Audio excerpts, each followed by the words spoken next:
Bismillahirrahmanirrahim. Bismillahirrahmanirrahim. Assalamualaikum warahmatullahi wabarakatuh. Alhamdulillahilladzi hadana li hadza wa ma kunna linahtadiya laula an hadanallah. Asyhadu an la ilaha illallah wahdahu la syarikalah wa asyhadu anna Muhammadan abduhu wa rasuluhu la nabiyya ba'dah. Dengan rasa alhamdulillah senantiasa kita panjatkan puji dan syukur kita kepada Allah Subhanahu wa taala di kesempatan pagi hari ini, hari Selasa tanggal 4 Agustus 2020, bertepatan dengan tanggal 14 Zulhijjah 1441 Hijrah. Alhamdulillah atas anugerah Allah Subhanahu wa taala, agenda pagi kita Embun Pagi mengawali hari dengan inspirasi dan ilmu.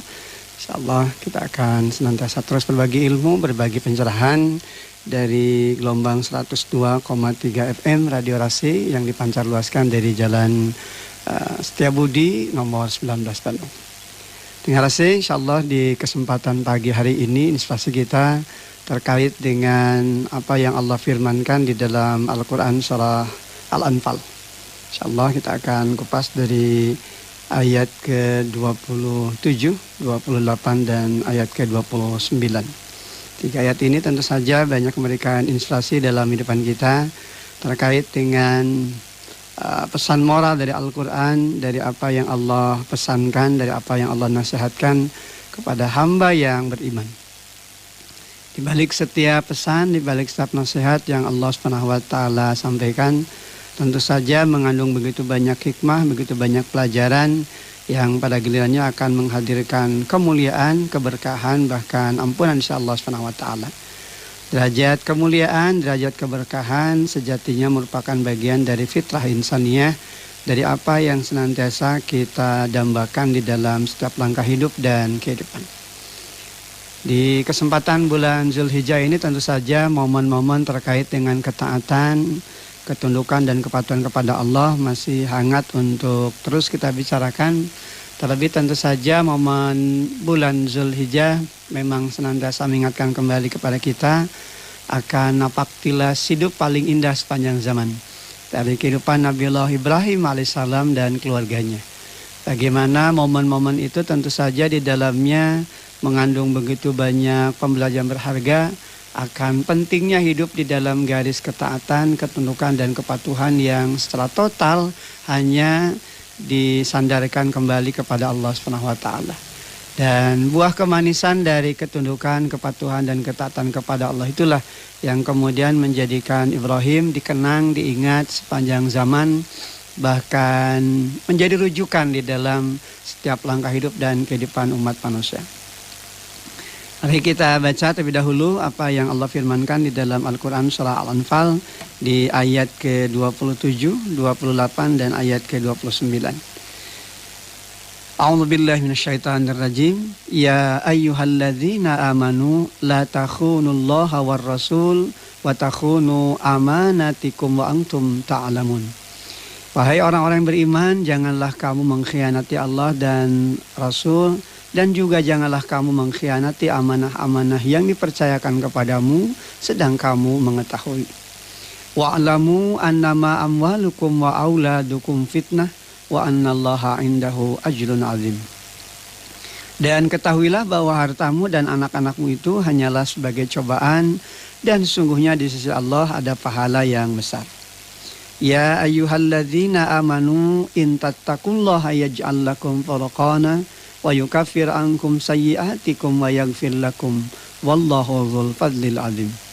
Hai orang-orang yang beriman, jika kamu bertakwa kepada Allah, niscaya Dia akan memberikan furqan, kemampuan membedakan antara hak dan batil kepadamu, dan menghapus segala kesalahanmu dan mengampuni dosa-dosamu. Allah memiliki karunia yang besar. Dengan rasa inilah ayat yang tentu saja mengandung begitu banyak inspirasi dalam kehidupan kita dari apa yang Allah firmankan di dalam surah Al-Anfal, surah ke-8, dimulai pada ayat ke-27 hingga ayat ke-29. Di ayat ke-27 Allah Subhanahu wa taala mengawali ayat ini dengan seruan keimanan. Ya ayyuhalladzina amanu, wahai orang-orang yang beriman. Siapa mereka yang beriman? Tentu saja mereka yang beriman adalah mereka-mereka yang senantiasa mentaati apa yang diperintahkan oleh Allah Subhanahu wa taala. Sebab pengakuan keimanan itu belum dikatakan iman manakala belum dibuktikan dengan ketaatan, ketundukan dan kepatuhan menjalankan aturan Allah Subhanahu wa taala. Seruan keimanan adalah seruan yang demikian mulia dari kelembutan yang Allah Subhanahu wa taala limpah curahkan kepada mereka-mereka yang tentu saja ingin mendapatkan karunia di sisi Allah Subhanahu wa taala. Ya ayyuhalladzina amanu, hai orang-orang yang beriman. Oleh karena itu mereka-mereka yang senantiasa tunduk patuh kepada Allah adalah mereka-mereka yang tentu memiliki karakter respon atas setiap seruan. Ketika mereka diseru oleh Allah dengan seruan keimanan, kata orang Sunda ngorejat begitu ya. Jadi mereka tidak pernah berleha-leha. Mereka senantiasa memperhatikan. Tatkala Allah Subhanahu wa taala menyampaikan kalimat seruan dengan seruan keimanan, maka tentu saja mereka senantiasa berusaha untuk berjuang untuk mendapatkan bagian dari apa yang Allah akan berikan kepada mereka. Mereka yang beriman adalah mereka-mereka yang memperhatikan apa yang akan disampaikan oleh Allah Subhanahu wa taala dari pesan-pesan yang demikian berharga. La takhunullah war rasul. Janganlah kamu mengkhianati Allah dan Rasul. Wa takhunu amanatikum wa antum ta'lamun. Dan janganlah kamu mengkhianati amanah-amanah yang dipercayakan kepadamu sedang kamu mengetahui. Yang kasih, setelah seruan keimanan disampaikan oleh Allah Subhanahu wa taala dan mereka-mereka beriman adalah mereka yang respon, mereka yang senantiasa memiliki rasa khauf dan raja, rasa takutnya hanya kepada Allah dan harapnya hanya kepada Allah, maka tentu mereka akan perhatikan terkait dengan seruan, terkait dengan peringatan yang akan Allah sampaikan kepada mereka. La takhunullaha war rasul. Janganlah kamu mengkhianati Allah dan Rasul. Nah, ini terkait dengan apa yang Allah Subhanahu wa taala perintahkan, sebagaimana juga yang diserukan para nabi dan rasul kekasih Allah Subhanahu wa taala ketika menyampaikan risalah dakwah, pesan yang tentu saja bermula dari apa yang diperintahkan oleh Allah Subhanahu wa taala. Maka hendaknya ketaatan itu menjadi pondasi yang pertama dan utama. Jangan ada pengkhianatan, jangan sampai kemudian melanggar aturan-aturan hukum Allah dan Rasulnya. Sebab tatkala pelanggaran atas aturan Allah dan Rasulnya dilakukan, maka tentu saja akan terjadi kerugian, kehinaan dan kebinasaan.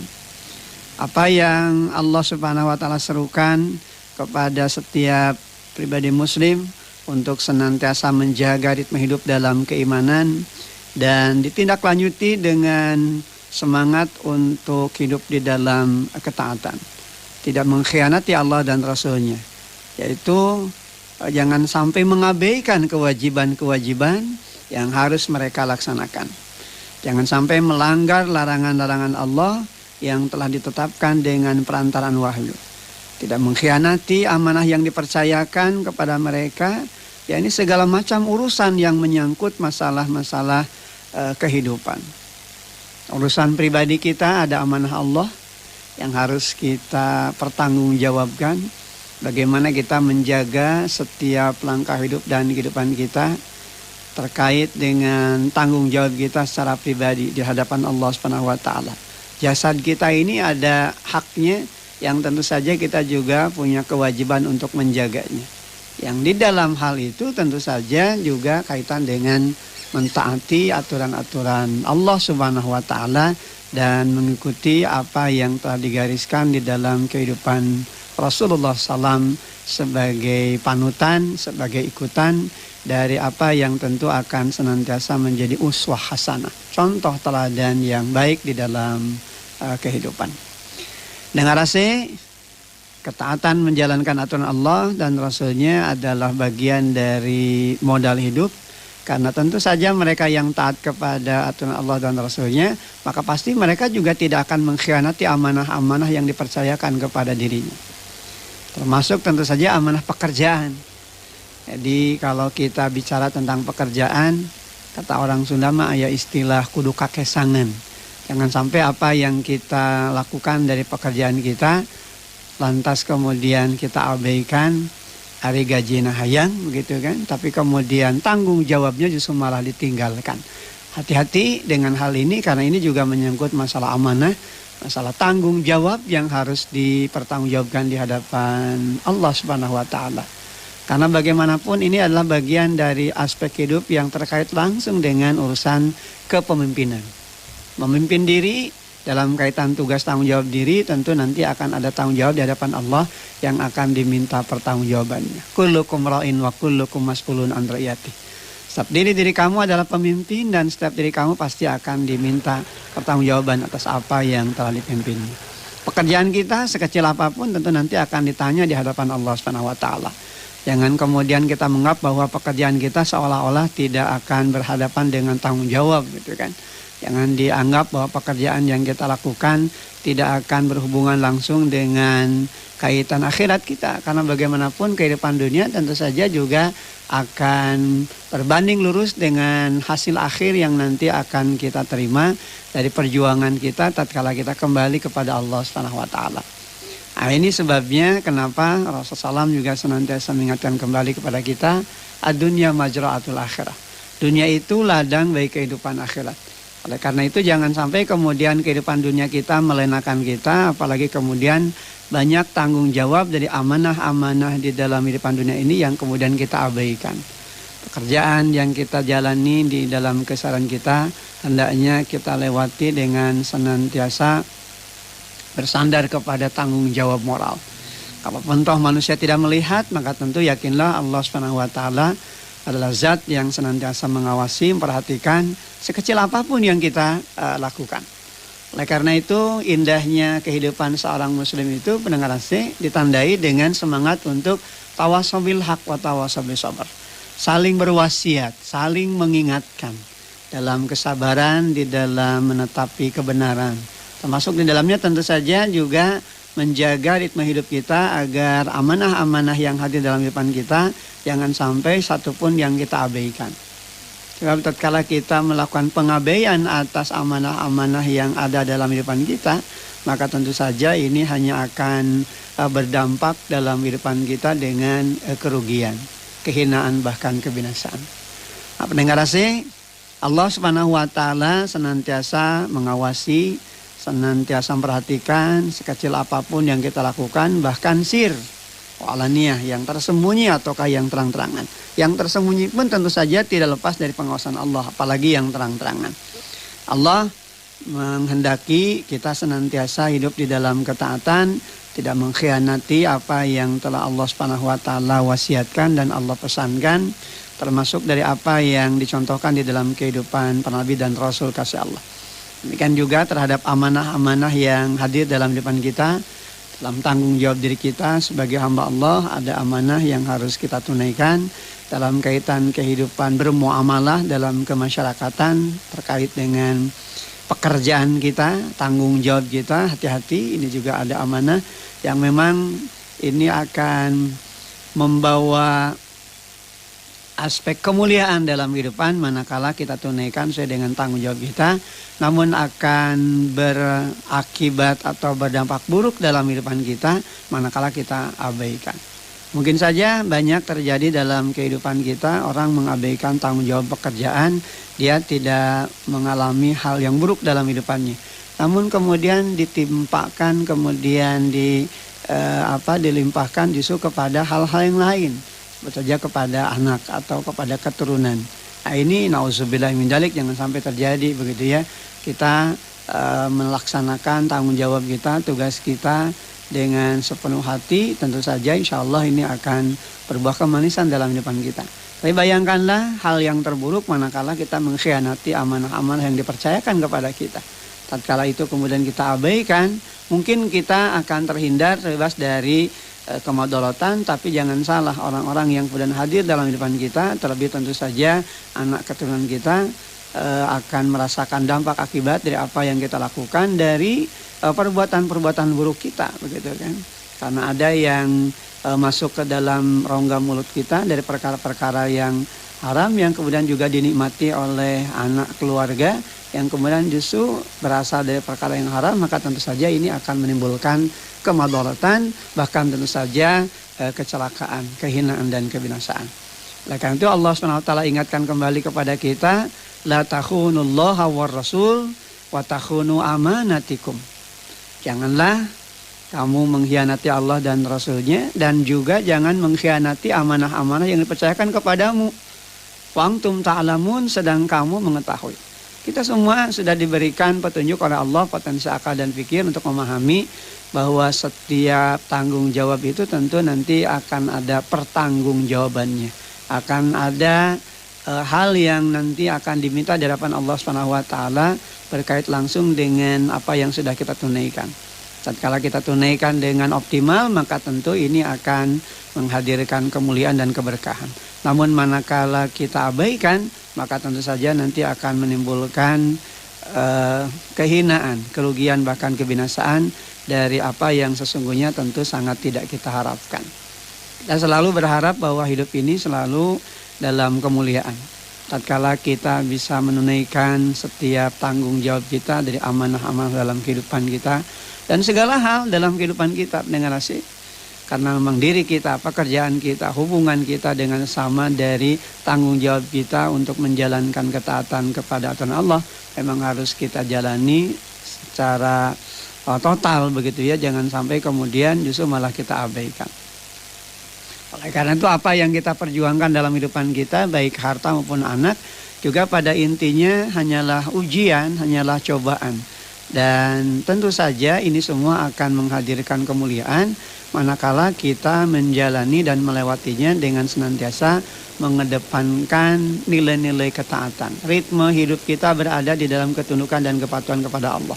Menjaga jangan sampai ada nilai-nilai hidup yang kita khianati dari perintah Allah dan Rasulnya, termasuk tentu saja dari tanggung jawab kita di dalam kehidupan terkait dengan amanah-amanah dalam kehidupan yang harus kita tunaikan. Di ayat ke-28 Allah Subhanahu wa taala ingatkan kepada kita, wa'lamu annama amwalukum wa auladukum fitnah. Dan ketahuilah bahwa hartamu dan anak-anakmu itu hanyalah sebagai cobaan. Wa annallaha indahu ajrun azim, dan sungguhnya di sisi Allah ada pahala yang besar.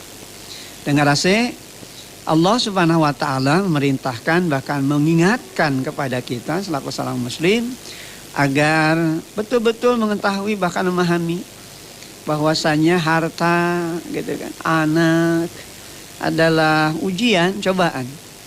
Bagaimana kita maknai harta dan anak itu adalah bagian dari anugerah Allah yang sampai kepada kita, yang di dalamnya tentu akan hadir ujian-ujian bagi kita terkait dengan harta dan anak yang ada dalam kehidupan kita. Apakah makin membawa dan menambah rasa takwa syukur kita kepada Allah, atau jangan-jangan justru malah melenakan kita, melalaikan kita dari mengingat Allah, melalaikan kita dari upaya untuk makin bersyukur pada Allah. Sebab apabila seorang muslim diberikan harta, kekayaan oleh Allah Subhanahu wa taala, kemudian ia bersyukur atas kekayaan itu, dan tentu saja ia optimalkan itu semua untuk dibelanjakan menurut ketentuan Allah dan Rasulnya. Nah, ini berarti dia memenuhi begitu kan kewajiban-kewajiban yang telah ditentukan oleh Allah terhadap mereka. Dan tentu saja mereka akan mendapatkan apresiasi, mereka akan mendapatkan penghargaan di sisi Allah Subhanahu wa taala atas apapun yang mereka kerjakan. Namun apabila apa yang dianugerahkan Allah kepada dirinya melewati amanah harta, kemudian anak, justru malah diabaikan, nah ini tentu saja akan menimbulkan kerugian. Apalagi dengan cara-cara yang tidak benar begitu ya. Harta yang dihasilkan, harta yang diperjuangkan dari apa yang senantiasa Allah ingatkan kepada kita untuk kita jaga, untuk kita pelihara. Jangan sampai keluar dari nilai ketaatan, tiba-tiba kemudian justru malah kita melewatinya dari hal-hal yang buruk begitu kan. Tidak halal begitu kan. Tidak dijalani sesuai dengan ketentuan. ya, maka tentu saja ini hanya akan menambah kesengsaraan di dalam kehidupan, beban, kan? Oleh karena itu, ketika bertambah harta namun kemudian tidak diikuti dengan garis ketaatan akan perintah Allah, maka tentu saja harta itu hanya akan membawa kesengsaraan, begitu ya, kegelisahan. Tidak jarang orang dengan harta yang ada di dalam kehidupan mereka justru malah mereka makin tidak tenang, makin tidak nyaman.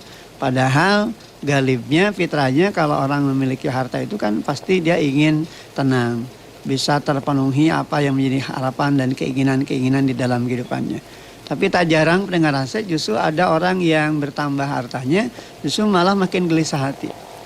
Demikian juga hadirnya anak-anak di dalam kehidupan yang seharusnya bisa menjadi penenang dan penyenang hati, malah menggelisahkan hati.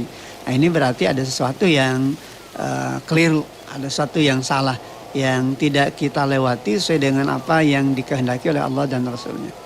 Nah, salah satu di antaranya tadi Allah ingatkan kembali kepada kita bagaimana urusan anak, awali dengan urusan harta. Ini kaitannya dengan cobaan, kaitannya dengan ujian. Wa'lamu annama amwalukum wa auladukum fitnah. Dan ketahuilah bahwa hartamu dan anak-anakmu itu hanyalah sebagai cobaan. Wa annallaha indahu ajrun azim, dan sungguhnya di sisi Allah ada pahala yang besar. Jadi harta kita, anak-anak kita adalah cobaan dan ujian dalam kehidupan kita.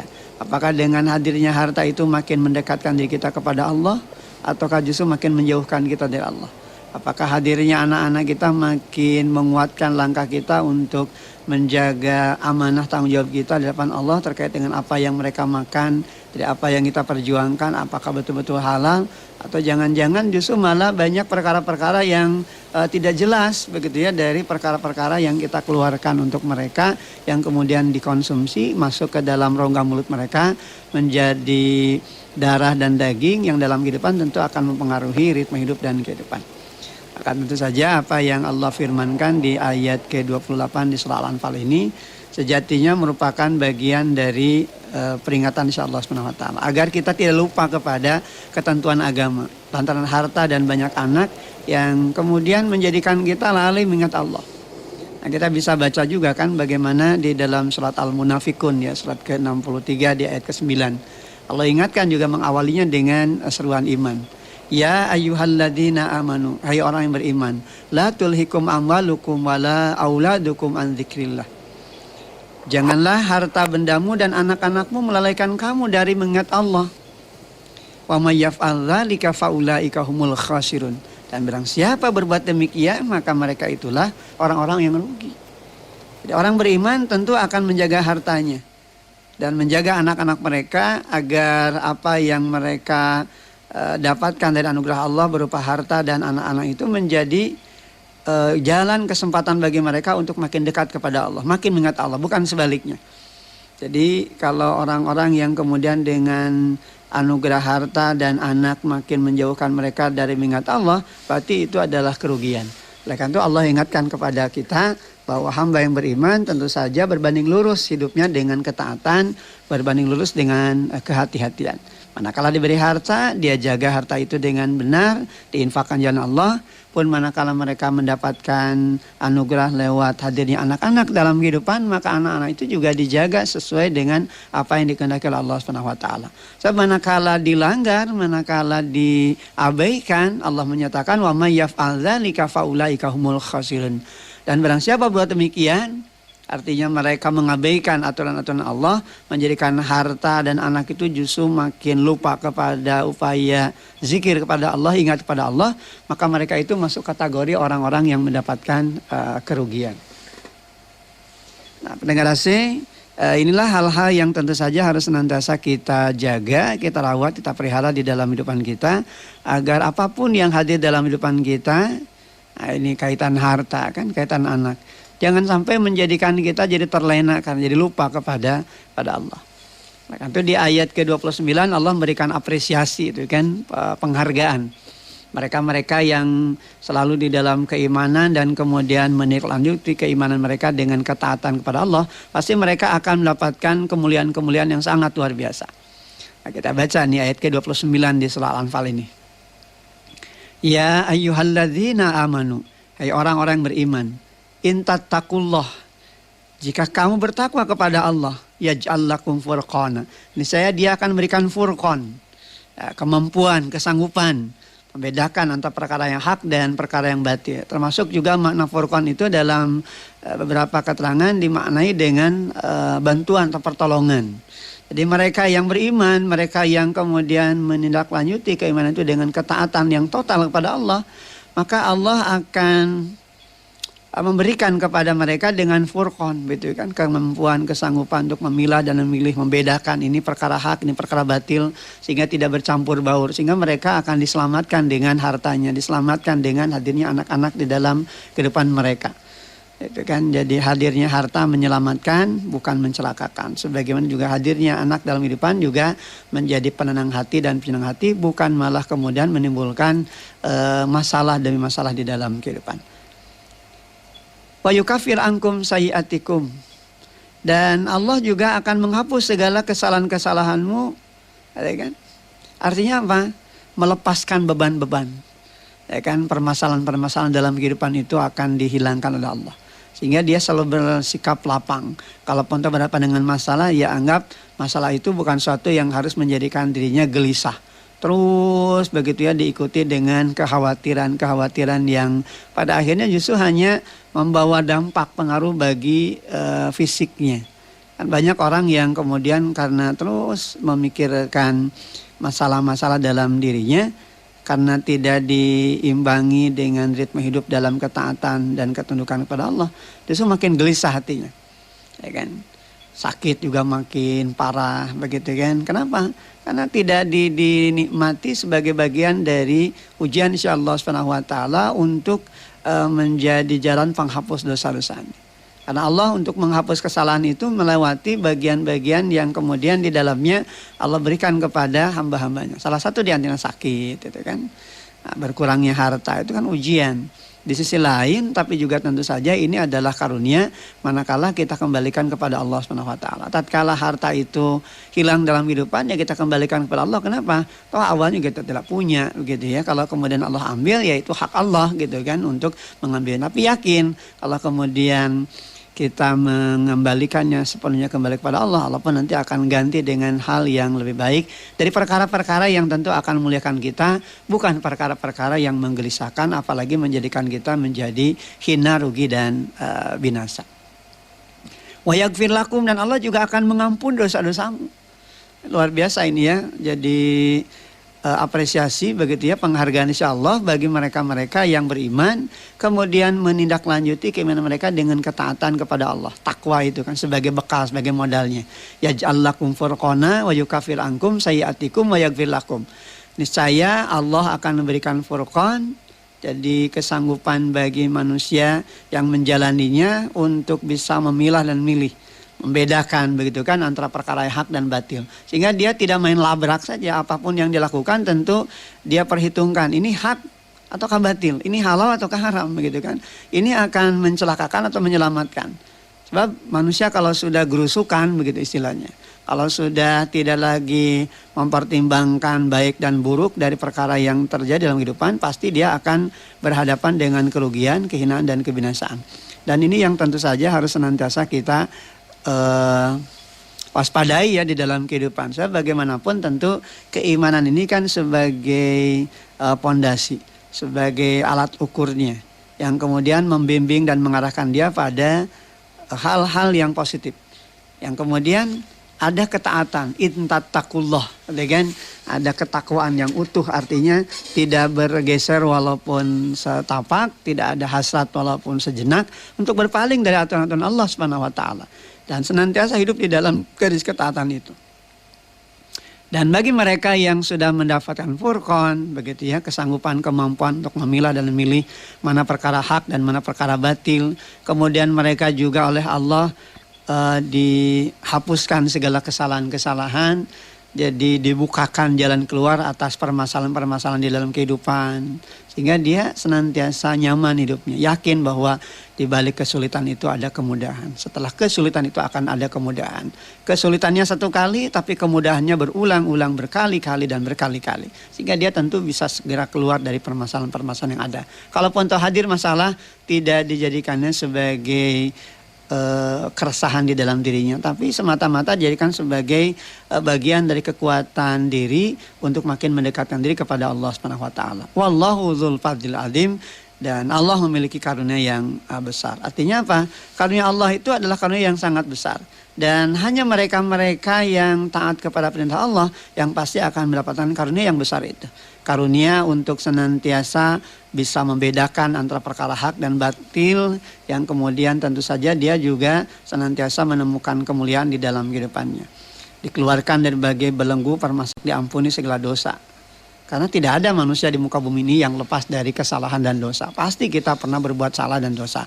Namun kemudian bagi mereka yang beriman, tatkala mereka ingat kepada Allah akan dosa-dosanya, kemudian mereka mohon ampun kepada Allah, maka Allah ampuni dosa-dosa mereka. Dan kemudian mereka tentu saja memiliki karakter yang luar biasa dalam kehidupan. Tatkala mereka sudah terjebak dalam perilaku dosa dan kesalahan dan kejahatan, mereka ingat kepada Allah, mohon ampun kepada Allah, maka mereka tidak terjebak untuk kedua kali, tidak mengulang kesalahan-kesalahan yang sama. Kenapa? Karena mereka sadar kesalahan yang sama dalam perilaku dosa dan kejahatan serta kemaksiatan hanya akan menghinakan dan melenakan dirinya pada perkara-perkara yang nanti berujung pada kehancuran dan kebinasaan.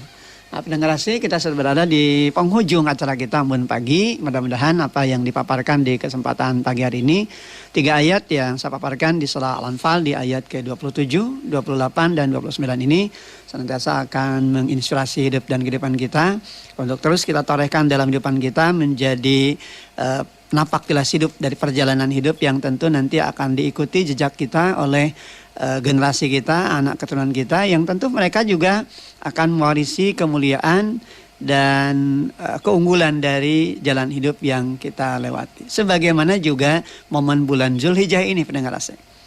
Ya, bagaimana Zulhijjah menjadi momen-momen penting perjalanan dari napak tilas hidup, dari rekam hidup kehidupan Nabiullah Ibrahim dan keluarganya. Hari ini tanggal 14 dan esok tanggal 15 bagi mereka yang biasa mendawamkan Ayyamul Bid bisa melaksanakannya. Kalau kemarin kan masih Yaumut Tasyrik ya, hari-hari tasyrik, hari-hari makan dan minum, bahkan hari-hari penyembelihan. Nah, oleh karena itu kemarin itu memang tidak dianjurkan, bahkan diharamkan untuk saum. Hari ini tanggal 14, tanggal 15 masih ada kesempatan untuk melaksanakan saum Ayyamul Bid bagi mereka yang sudah mendawamkan dan mereka yang sudah berniat untuk saum. Tentu saja ini akan menjadi bagian dari peluang dan kesempatan terbaik melaksanakan ketundukan, ketaatan kepada aturan Allah dan Rasulnya. Semoga Allah SWT senantiasa menghimpun kita dalam garis kemuliaan hidup dan tentu saja menghindarkan kita dari segala bentuk bala dan bencana, musibah dan tentu saja kerugian, kehinaan dan kebinasaan. Kita yakin dan tentu saja senantiasa menyandarkan hidup dan kehidupan kita kembali kepada Allah SWT. Saya akhiri, subhanakallahumma wa bihamdika, asyhadu an la ilaha illa anta, astaghfiruka wa atubu ilaik. Walhamdulillahirabbil alamin. Assalamualaikum warahmatullahi wabarakatuh. Alhamdulillah.